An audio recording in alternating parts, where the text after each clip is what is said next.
할렐루야.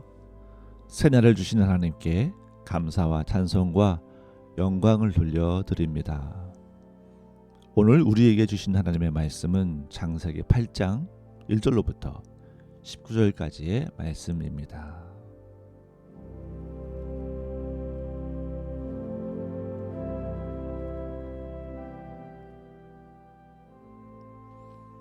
하나님이 노아와 그와 함께 방주에 있는 모든 들짐승과 육축을 권념하사 바람으로 땅 위에 불게 하심에 물이 감하였고 기품의 샘과 하늘의 창이 막히고 하늘에서 비가 그침에 물이 땅에서 물러가고 점점 물러가서 150일 후에 감하고 7월 곧 그달 17일에 방주가 아라랏산에 머물렀으며 물이 점점 감하여 10월 곧 그달 1일에 산들의 봉우리가 보였더라. 40일을 지나서 노아가 그 방주에 지은 창을 열고 까마귀를 내어 놓음에 까마귀가 머리에서 물이 땅에 마르기까지 날아 왕래하였더라. 그가 또 비둘기를 내어 놓아 지면에 물이 감한 여부를 알고자 하매 온 지면에 물이 있으므로 비둘기가 접촉할 곳을 찾지 못하고 방주로 돌아와 그에게로 오는지라 그가 손을 내밀어 방주 속 자기에게로 받아들이고 또 7일을 기다려 다시 비둘기를 방주에서 내어 놓음에 저녁 때에 비둘기가 그에게로 돌아왔는데 그 입에 감람새 잎사귀가 있는지라 이에 노아가 땅의 물이 감한 줄 알았으며 또 7일을 기다려 비둘기를 내어 놓음에 다시는 그에게로 돌아오지 아니하였더라. 601년 정월 곧 그달 1일에 지면에 물이 거친지라 노아가 방주 뚜껑을 제치고 본즉 지면에 물이 거쳤더니 2월 27일에 땅이 말랐더라. 하나님이 노아에게 말씀하여 가라사대 너는 내 아내와 내 아들들과 내 자보들로 더불어 방주에서 나오고 너와 함께한 모든 혈육 있는 생물 곧 새와 육축과 땅에 기는 모든 것을 다 이끌어내라. 이것들이 땅에서 생육하고 땅에서 번성하리라 하시매 노아가 그 아들들과 그 아내와 그 자부들과 함께 나왔고 땅 위의 동물 곧 모든 짐승과 모든 기는 것과 모든 새도 그 종류대로 방주에서 나왔더라. 아멘.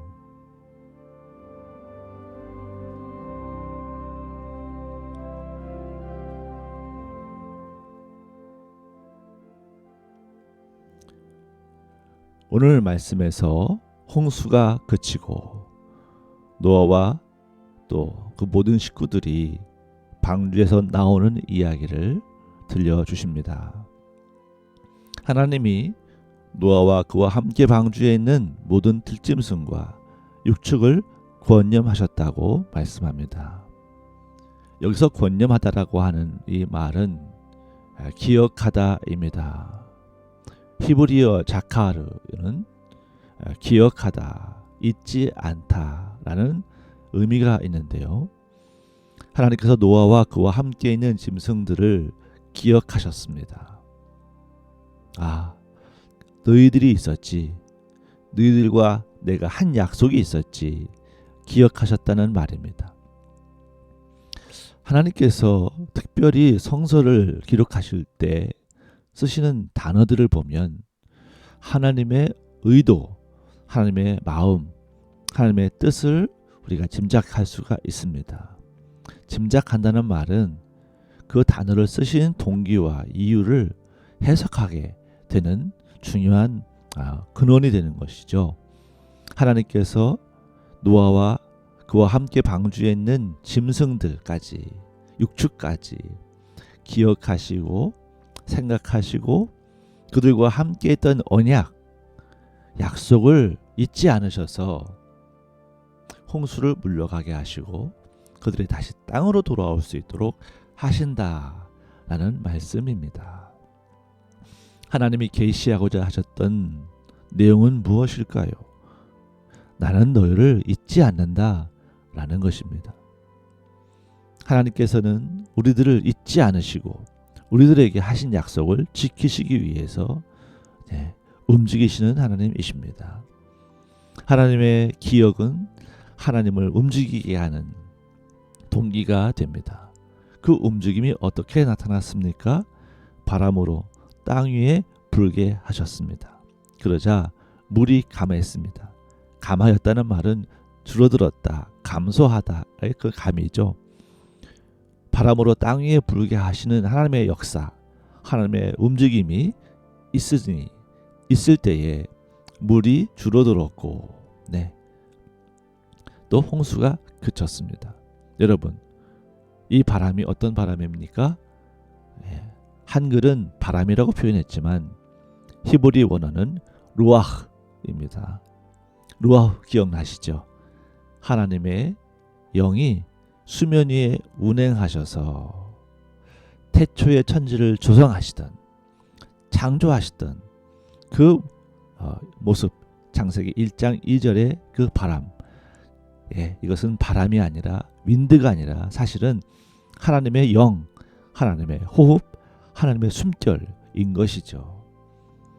여러분, 땅 위에 부니까 우리가 동풍, 서풍, 부서풍 하듯이 바람인 것 같지만 사실은 바람이 아니라 그 바람을 일으키시는 하나님의 영이 땅 위에 덮인 물 위에 운행하셨다라는 것입니다.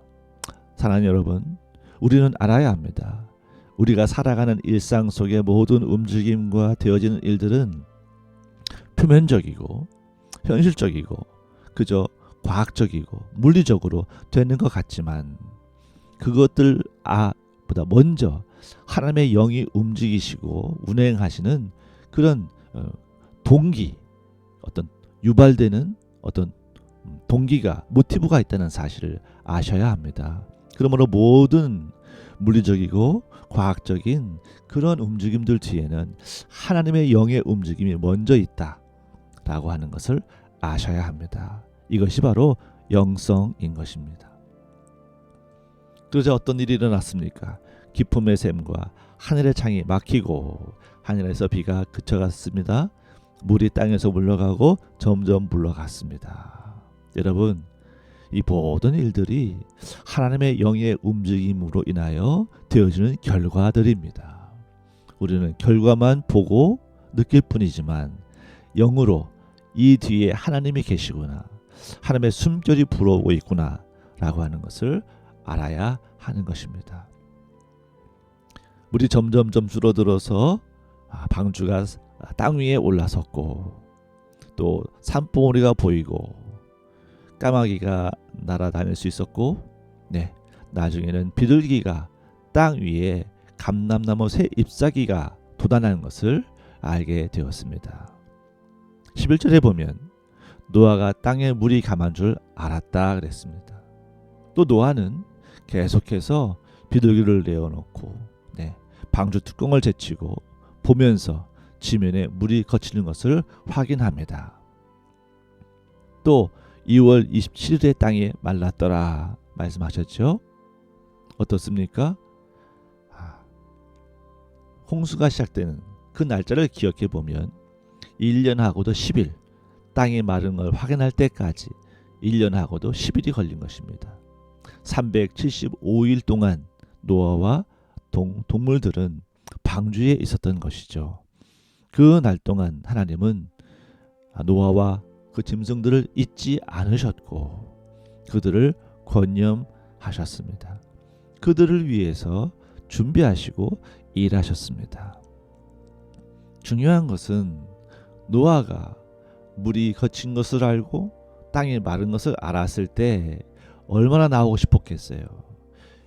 1년하고도 열흘 동안 그 물 위에서 있었던, 배 위에 있었던 노아입니다.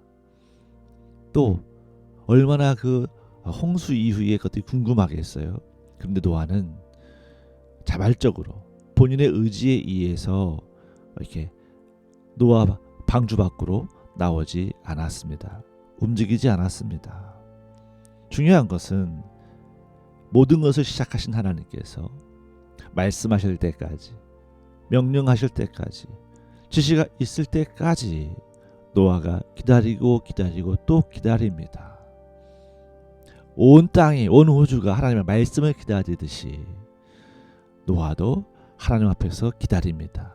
여러분, 이것이 바로 믿음이고 이것이 바로 영성입니다. 하나님이 움직이셔야 한다는 거, 하나님이 말씀하셔야 한다는 거, 하나님이 지시하시는 대로 하면 된다는 거, 이걸 아는 것이 인간의 본연의 영성, 피조물된 인간의 영성이어야 한다는 것입니다. 그럴 때 우리는 비로소 하나님의 말씀하시는 그 음성을 들을 수가 있습니다. 하나님이 드디어 노아에게 말씀하십니다. 방주에서 나오라 하는 말씀이죠. 또 노아와 함께 있는 모든 생물들을 이끌어내라. 이제 이것들이 땅에서 생육하고 땅에서 번성하게 될 것이다. 예. 창세기 초반에서 생육하고 번성하는 축복을 모든 생물들에게 주시던 그 음성으로 말씀하십니다. 생육하고 번성하라. 여러분, 홍수는 그러므로 끝이 아닙니다. 심판이 아닙니다. 그것은 새로운 창조, 새로운 시작을 위한 과정일 뿐이었던 것입니다. 권념하시고 기억하시고 그러나 악은 미워하신 하나님, 그래서 새롭게 새 삶을 주시는 하나님이십니다. 여러분, 이 말씀을 듣고 노아가 나옵니다. 노아는 말씀 따라 움직이는 사람이었고 그것을 하나님은 의롭게 보신 거예요. 모든 새들도 모든 짐승들도 다 방주에서 나왔습니다. 여러분, 이제 더 이상 흔들리는 삶이 아니라 땅 위에 발을 딛고 살아가는 삶을 시작합니다. 사랑하는 여러분, 오늘 우리의 삶이 흔들리는 이유는 무엇입니까? 방주 안에 있기 때문입니까? 홍수를 겪기 때문입니까? 아닙니다. 오늘 우리의 삶이 흔들리는 것은 하나님의 말씀을 듣지 않기 때문입니다. 혹은 하나님의 말씀을 들을 수 없기 때문입니다. 혹은 하나님의 말씀을 들을 수 있는 귀가 열리지 않았기 때문입니다. 듣지 못하기 때문입니다. 하나님이 없다 하는 분들은 못 듣겠죠. 하나님을 믿는다 하는 분들도 하나님 앞에 마음의 무릎을 꿇고 겸손히 꿇어 엎드려 말씀을 듣겠다고 자세를 갖추기 전에는 들리지 않습니다. 하나님의 성경도, 말씀인 성서도 우리가 영성을 가지고 대하고 영성을 가지고 읽어야 비로소 하나님의 그 글자 뒤에서 말씀하시는 음성을 들을 수 있게 됩니다. 사랑하는 여러분, 오늘 우리는 왜 매일 창세기를 읽고 있습니까? 최초의 하나님이 보여주신 그 모습, 그 모습을 닮은 인간의 모습, 이것을 살펴보면서 우리가 기초적으로 가져야 할 세계관, 이 영적 세계를 바라보는 관점, 이걸 갖기 위해서입니다. 이것부터 되지 않으면 신약의 성령의 역사와 예수님의 움직임들이 우리가 해석되기가 어렵다는 것입니다. 표면적으로만 보일 뿐입니다. 여러분, 오늘 우리는 알아야 합니다. 이 모든 것들 위에, 이 모든 것들 뒤에 하나님이 계시고 영의 세계가 있고 성령의 움직임, 바람같이 불같이 역사하시고 운행하시는 성령의 역사, 하나님의 영의 역사가 있다는 것입니다. 오늘 그 위에서 우리가 살고 있고 그 순간순간 하나님의 품 안에서, 하나님의 역사 안에서 모든 것들이 운행되고 돌아가고 움직이며 활동하고 있다는 것을 알아야 합니다. 그 위에, 그 기초 위에 농사도 짓고 회사도 다니고 전쟁도 하고 다 그런 것입니다. 여러분, 이 모든 것들이 하나님 위에 있습니다. 그것을 부인하고 산다는 것이 얼마나 이 바탕 없는, 기초가 없는 삶이 되겠습니까? 현실에서 떠난 삶이라는 것이죠. 여러분, 현실적으로 신이 있냐 말합니다. 그러나 여러분, 현실적으로 신 없이 살아간다고 하는 것이 얼마나 공중에 뜬 삶인지, 하나님의 말씀과 역사와 창조, 하나님의 이 우주와 만물, 이것들의 움직임, 이것들이 하나님의 영역이고 영적 세계인데 이것을 떠나 있는 삶이 얼마나 비현실적이고 얼마나 뜬 삶인지, 얼마나 이렇게 바람같이 바람에 움직이는 낙엽 같은 삶인지 말할 수가 없습니다. 오늘 우리는 우리에게 주신 하나님의 믿음 주신 것을 감사하고 이 영성을 더욱 갖기 위해서 기도해야 할 줄로 믿습니다. 사랑하는 여러분, 오늘 하루 당신을 기억하시는 하나님께서 일하시고 성령처럼 바람처럼 움직이십니다. 운행하십니다. 그 하나님 앞에 감사와 찬송과 영광을 돌리며 기쁘게 살아가는 행복한 하루가 되시기를 주 이름으로 축원합니다. 기도합니다. 하나님 아버지, 노아를 기억하신 하나님, 노아를 위해서 숨결로 운행하신 하나님, 오늘 우리의 삶에도 하나님의 영이 운행하심을 믿습니다. 하나님의 성령의 역사하심을 따라서 순종하며 또 믿음으로 살아가는 저희가 될 수 있도록 인도하여 주옵소서. 예수님 이름으로 감사하며 기도하옵나이다. 아멘.